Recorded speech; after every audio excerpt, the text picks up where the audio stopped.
no need for the Wizard of Oz to kill Kermit the Frog, because if you ask some Muppet fans, he actually died the moment that his voice was recast with that of Matt Vogel's. And if you ask those fans when the Muppets were truly at their lowest, it would have to be the period for when they were first acquired by the Disney Corporation back in 2004 to when they finally got a hit movie in 2011, in between which Disney would shamelessly put them into everything from Good Morning America to America's Funniest Home Videos to Jimmy Kimmel Live and even a Weezer music video. But when it came to movies, all they had for them was this 2005 ABC Movie of the Week that gave the musical Muppet movie treatment to another classic work of literature in the public domain that would remain far more faithful to L. Frank Baum's original novel than the legendary MGM musical. Sadly, with its visibly low budget, its dated references to everything from Girls Gone Wild to JoBlo, and original songs that are somehow less memorable than most of the songs from Wicked for Good, it's a disgrace to both the legacies of L. Frank Baum and Jim Henson, as well as a far cry from the Muppet Christmas Carol, but still not without some clever gags and fantastic puppeteering work, as well as a cameo from beloved children's entertainer Quentin Tarantino, which thankfully does not feature him giving Miss Piggy a, shall we say, hoof massage. I'm Jesse Shade, and on behalf of the JoBlo YouTube network, welcome to this most sensational, inspirational, celebrational, Muppetational episode of Awfully Good Movies.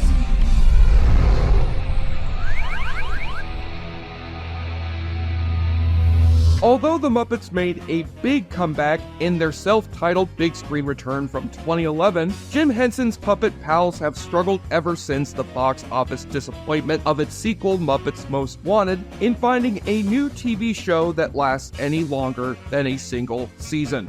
So what better time than its 50th anniversary to bring back the musical variety program that made the Muppets big in the first place, with Seth Rogen serving as executive producer and host alongside musical guest Sabrina Carpenter for an ABC and Disney Plus special event presentation of The Muppet Show. And whether or not this one-off special leads to another Muppets comeback, it's always great to see these timeless icons of our childhoods back again under any circumstances, even if Disney has been spotty in their treatment of the Muppets IP ever since acquiring it back in 2004.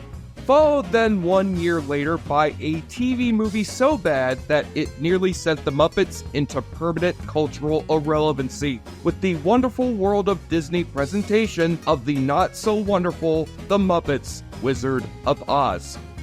Following in the footsteps of Disney's two previous Muppet movie versions of classic works of literature, the Henson Company would now turn its sights towards L. Frank Baum's 1900 children's fantasy, The Wonderful Wizard of Oz, a book that has been adapted and sequelized for stage and screen far too many times to count the past 125 years, including Disney's own unofficial sequels, Return to Oz and Oz the Great and Powerful, with Disney and the Henson Company looking to be more faithful to the source material than the 1939 MGM musical we all know and love. But although Muppets Wizard of Oz garnered solid ratings on ABC that night from younger viewers, the critical reception it would earn was a far cry from their takes on A Christmas Carol or Treasure Island, with many Muppet fans still deeming it to be the worst movie or TV special that the Muppets have ever made. Yes, even worse than their holiday special with Lady Gaga or Kermit's swamp-ass ears.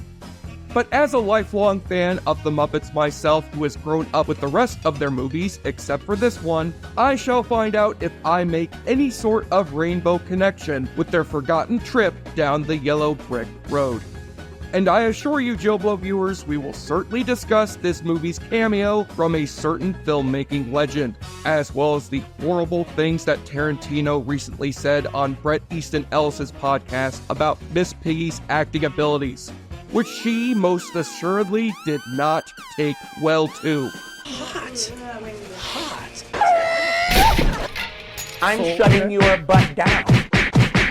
Now it's time to spike Kermit's cup of tea with a shot of booze while we stick our hands up inside another round of the awfully good drinking game. Take a shot or drink when we hear the first of this movie's 6 original songs, which you'd think would be an upbeat and lively opening number in the tradition of other Muppet movies, but turns out to be a downbeat R&B solo tune from our human lead of the story, Dorothy Gale, as played by R&B singer Ashanti, about wanting to escape her humdrum life in the state of Kansas. If you told me this was an opening credits sequence for a Disney Channel sitcom instead of a Muppets version of The Wizard of Oz, I would totally believe you. Dorothy. I gotta get out of here. Yep, that's me. In this modernized update, Dorothy is now an orphaned teenager and aspiring singer working as a waitress in a Greasy Spoon diner owned by her Aunt Em and Uncle Henry, played at the film's beginning and ending by the great David Alan Grier and Queen Latifah. Queen Latifah, wow, can't believe it. Even as Dorothy wants to sneak out on the job briefly to attend a nearby audition being held by the Muppets. The most powerful puppets in Hollywood? As part of their Muppet Star Hunt, which sadly does not involve Kermit and the gang hunting down celebrities for sport. But although Henry lets his niece sneak out the back door while he covers her shift, she finds herself arriving too late for the audition, but not too late to hand off a demo CD to the departing Miss Piggy and Kermit the Frog, as voiced and performed by 2 of the many Muppet performers here, Eric Jacobson and the sadly later to be fired by Disney, Steve Whitmire. You can listen to my demo? We'll have to get your song off Napster. How do the producers of Girls Gone Wild do it? Wow, not even 5 minutes into this thing, and I've already filled out 2 spaces on my bingo card of dated early 2000s references. Also, did they just imply that Rizzo the Rat is whacking off to Girls Gone Wild videos on the Muppets tour bus? So Dorothy returns heartbroken back to her trailer park home and gets into an argument with her aunt and uncle in front of her beloved pet Toto, who in this version is a shrimp that Dorothy rescued from the diner instead of a dog, since Rolf the dog refused to demean himself with such a stereotypical role. Well, dogs are funky. Yet as the Gale family runs to a storm shelter to escape the bad CGI tornado coming their way, Dorothy has to run back to get her pet shrimp and ends up getting swept away with Toto inside their double-wide house, flying right past Kermit the Frog menacingly riding a bicycle and landing into the wonderful land of Oz, where Toto has magically taken the form of Pepe the King Prawn, played by Muppeteer Bill Beretta long before he played a jizz-spouting puppet detective in the Happy Time Murders. I have this effect on all the women, okay? And she's very good, okay? It's very awkward for you, okay? I thought she'd never leave, okay? Okay. And the two are greeted in their green screen surroundings by Rizzo and his fellow rodents playing the Munchkins of Munchkinland, thanking Dorothy for defeating Miss Piggy's Wicked Witch of the East after Dorothy's mobile home turned her into a literal pressed ham. Thankfully, Miss Piggy is still around to arrive in a sparkled NATO playing the far nicer Good Witch of the North by the name of Patty Pooh. I am Teddy Pooh. And yes, that actually is the name of one of the 4 witches from the original Oz book, instead of the 2 witch motif we famously associate with the 30s Wizard of Oz or the musical Wicked, with Dorothy receiving a pair of magic silver slippers from the Dead Witch instead of the ruby ones from the Judy Garland version, before going on her own journey, easing on down the yellow brick road and at least looking more age-appropriate for this role than Diana Ross did. Wait, I gotta walk to the center of your country? You want to be a star or not? Don't you dare talk to Ja Rule's lady like that, Piggy, or else he's gonna end up having you served as ham salad sandwiches at the next Fire Festival. Yet where most Wizard of Oz adaptations have Dorothy selflessly wanting to wish for her and Toto to go back home to her worried aunt and uncle, Muppets Wizard of Oz has Dorothy wanting to selflessly wish for her dreams of singing stardom to come true, complete with Pepe amusingly serving as her talent agent while using a candy dispensing cell phone. But first they cross paths with 3 misfit inhabitants of the merry old land of Oz who all want to wish for something themselves from the wizard. beginning with Kermit as the Scarecrow, who tells her he'd like to have a brain so he can write a song about his experiences that's titled "It's Not Easy Being Straw." You didn't by chance see that movie The Passion, huh? No, so don't ruin the ending. You know what? I would pay good money to see a Muppets remake of Passion of the Christ, with Mel Gibson as the lead human actor of the cast in the role of Jesus. Next, Dorothy and the Scarecrow come across some kind of fallout shelter that contains a silver-colored Gonzo, played just as he's been the past 50 years by Dave Goelz, as a cybernetically updated Tin Man, renamed here as the Tin Thing, a research assistant for the still unseen Wicked Witch of the West, whom she has turned into a heartless robot to prevent him from marrying the love of his life, played by Camilla the Chicken. Hey, what do these do? Nothing. They're my nipples. Those aren't pillows. Well, now it makes sense why the Tin Man in those Wicked movies originally had the name Fawk. So I could make this joke. Finally, they walk through the forest to come across Fozzie Bear as the Cowardly Lion, now re-envisioned here as an aspiring stand-up comedian who would like some courage to overcome his overwhelming stage fright, since Oz's health insurance apparently fails to cover anxiety medication. The Wicked Witch of the West has spies everywhere. The bunnies?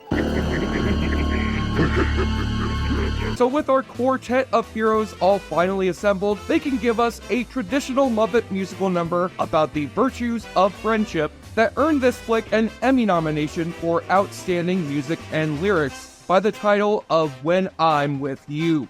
And it's a decent enough ditty that just so happens to be co-written by Michael Giacchino, then known as doing music for Muppet-based video games on the PlayStation, and later known as the Oscar-winning movie music maestro behind too many Pixar movies, Marvel and DC movies, and Jurassic World sequels to count, as well as director of the quite good Marvel Disney Plus special Werewolf by Night. So you see, at least someone from this movie made their dreams of music stardom come true without the assistance of a magic wizard.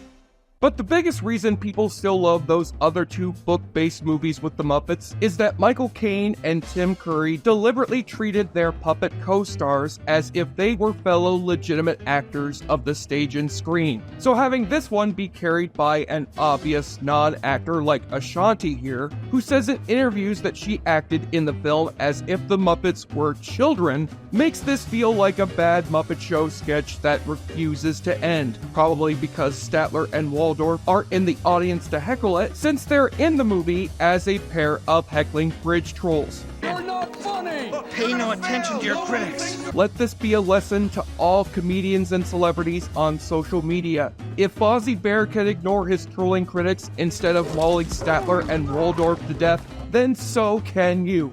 Then instead of encountering some sleep-inducing poppy fields, our heroes come across a swanky nightclub called Poppy Fields, where all the clubbers are lulled to sleep by the scent of the flowers on their tables, while Dr. Teeth and the Electric Mayhem serve as the house band.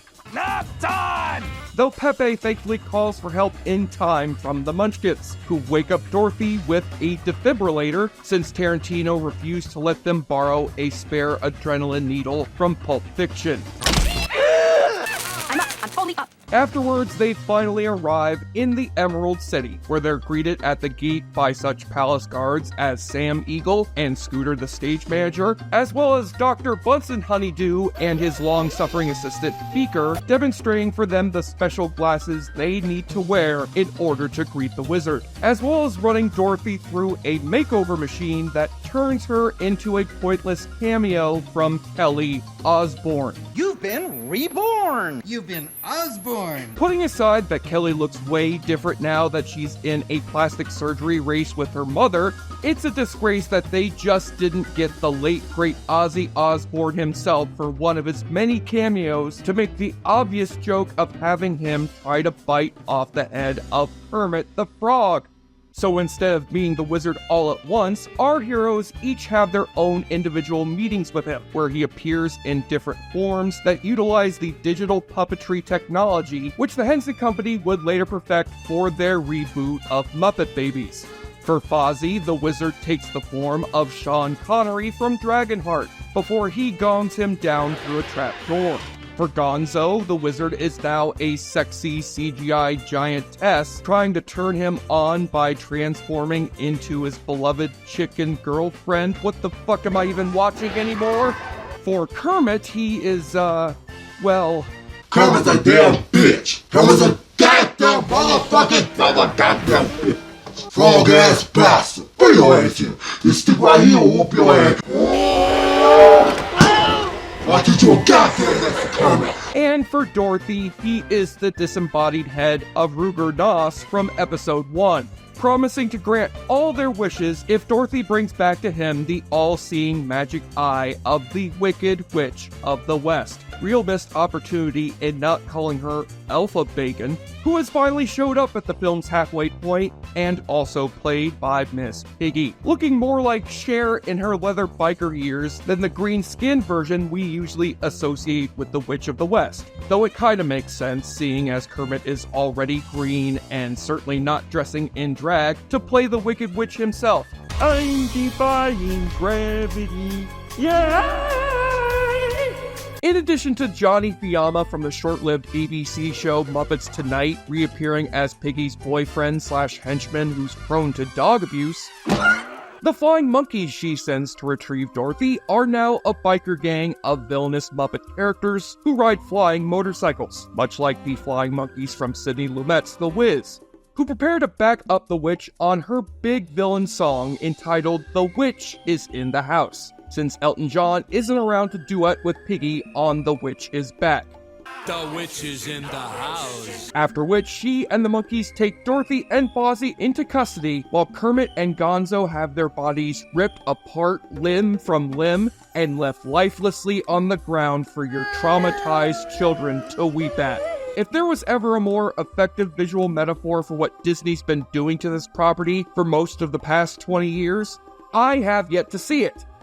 It's just frustrating to have all these promisingly weird elements combined with the weirder structure from the original Wizard of Oz book all amount to a whole lot of nothing because of a bland TV movie presentation and all these dated jokes about reality TV that have nothing to do with the Wizard of Oz. Though there is still an amusingly corny joke or two from either Fozzie Bear, Hi, Mom! or Miss Piggy. Any last words before suffering the agony of defeat? These nuts.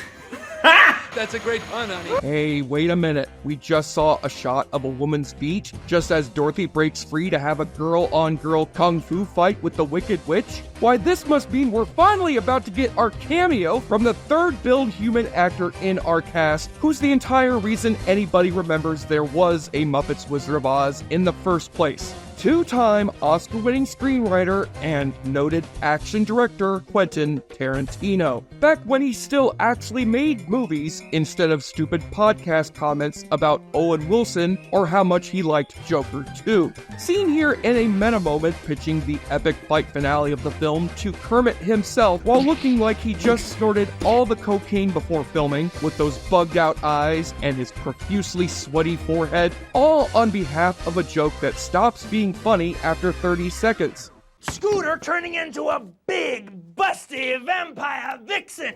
You digging it? Not since I heard his shitty attempt at an Australian accent in Django Unchained have I wanted Quentin Tarantino to get off screen as soon as possible. Just please let him go get back to prepping that 10th and final movie of his, which will surely come out any day now, hopefully on the same day that George R.R. Martin finally finishes The Winds of Winter.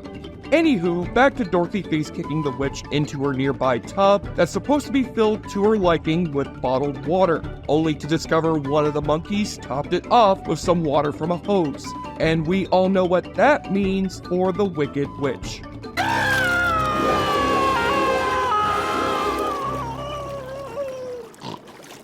God damn, I knew that a Muppet remake of The Substance was gonna turn out to be a bad idea. So if Dorothy making up with the witch's magic eyeball and enchanted biker cap, the flying monkeys help her put Scarecrow and the Tin Thing back together again so they can all head back to Emerald City and have the wizard finally make their wishes come true, only to discover without their green glasses that the wizard's throne room is nothing more than a soundstage for James Cameron's next Avatar movie, and that the wizard is actually currently canceled character actor Jeffrey Tambor, previously seen playing the villainous CIA agent in the non-Disney movie Muppets from Space, and now back with the Muppets to reveal himself to be a tour bus guide from Hollywood named Francis Cornfine, who got swept off to Oz himself and fooled the townspeople into thinking he was a wizard thanks to his not-so-amazing finger tricks and totally convincing hairpiece. You're a bad man. I have to disagree. I'm not a bad man. You're a bad man. Yes. And wearing that wig, he stages a live TV broadcast for the citizens of Oz, where he tries to make the wishes of Dorothy and her pals come true without the help of wizardry, which means the Cowardly Lion gets a golden microphone instead of courage, the Tin Thing gets a candy heart instead of a real one, as well as being reunited with his chicken lover. The Scarecrow gets, instead of a brain, a box of bran flakes from the Swedish chef poured down his throat after the wizard frighteningly rips off his head again. And Dorothy is about to finally have her dreams of singing stardom come true until she brings her live TV debut to a dramatic halt, having realized that the vapid nature of fame is nothing when compared to the loving nature of family. You really want to grant my wish, wizard? Send me home. Yes, truly, Dorothy has taken to heart that famous catchphrase of hers. There's no place like always having money in the banana stand! No touching! No touching! No touching! No touching! No touching! But to wish her back home to her family, they must go back to Munchkin Land and seek out Glinda, the Good Witch of the South, played in her fifth and final role of the film by an actress with far more meat on her bones than Ariana Grande, who of course tells Dorothy she could have just tapped those magic shoes of hers together all along, but not before she bids an emotional farewell to her friends from Oz, after which Rizzo and the Munchkins hopefully beat Toto/Pepe to death to serve him up as shrimp cocktail. I'll never forget you. Take me home to Aunt Em. Wonder Woman! Wonder Woman! So with that, Dorothy is magically whisked back home to Kansas, where she reunites at the diner not just with her relieved aunt and uncle, but the waiting Kermit the Frog, here to tell Dorothy he loved her demo CD, and she's been hired to go out on tour as their new backup singer. I just got home with my family. I can't leave now. Oh. I'm kidding. Aunt Em allows her niece to leave her Kansas home to pursue her musical dreams, since she'll likely quit and come home in a few weeks anyway after she catches animals sneaking into her dressing room, followed by Kermit introducing Dorothy on TV to perform alongside her and the Muppets our final musical number titled Good Life. No, it may not exactly be Somewhere Over the Rainbow or The Rainbow Connection, but kudos to these songwriters for naming this last song after the truly beautiful quote that Jim Henson gave to his children in the farewell letter given to them upon his tragic death from cancer in 1990. And I quote, "It's a good life. Enjoy it." But had he lived long enough to see Muppets Wizard of Oz, I imagine the surely enraged Jim Henson would have instead written to his kids, "It's a bad movie. Burn it with fire!" Burn, baby, burn! The Muppets Wizard of Oz is one of many Muppet specials directed by longtime collaborator Kirk R. Thatcher, who in addition to co-writing Muppet Treasure Island and directing their viral music video parody of Bohemian Rhapsody, as well as the Disney Plus special Muppets Haunted Mansion, was seen on screen as a werewolf hunter in Michael Giacchino's own Disney Plus special Werewolf by Night, and even served as a joke writer for the last season of Mystery Science Theater 3000. So I would put the blame less on him and more on this flick's lackluster script co-written by the same writing duo who gave us the truly wretched Home Alone 4. who make this feel more like a bland Disney Channel reimagining of The Wizard of Oz that just so happens to have the Muppets in it, instead of being built around them or their sense of humor. But despite the low-run production value, the largely forgettable songs, and the bland lead performance from Ashanti, there's still some genuinely funny gags to be found here and there, written by Adam F. Goldberg, later the creator of The Goldbergs and The Muppets Mayhem. And the Muppet performers are still working their butts off here to maintain the illusion that Jim Henson worked so hard to perfect, along with a cute nod to the former puppeteer of Miss Piggy and Yoda, who has been vocal about his own dislike of Disney's recent treatment of the Muppets. Are you by chance in relation to Frank Oz? Yet no matter how much Disney tries to screw up this franchise, the Muppets will surely keep living on to provide joy to young and old audiences alike, just as long as L. Frank Baum's original Oz books have. Even if Muppets Wizard of Oz is an underwhelming adaptation of the book and an even more underwhelming moment for the Muppets. And until Tarantino makes his supposedly last directorial effort, I will be qualifying Muppets Wizard of Oz as his 10th and final film, until he closes out his career with an all-Muppet remake of Inglourious Basterds. Welcome, welcome, Mr. Hitler!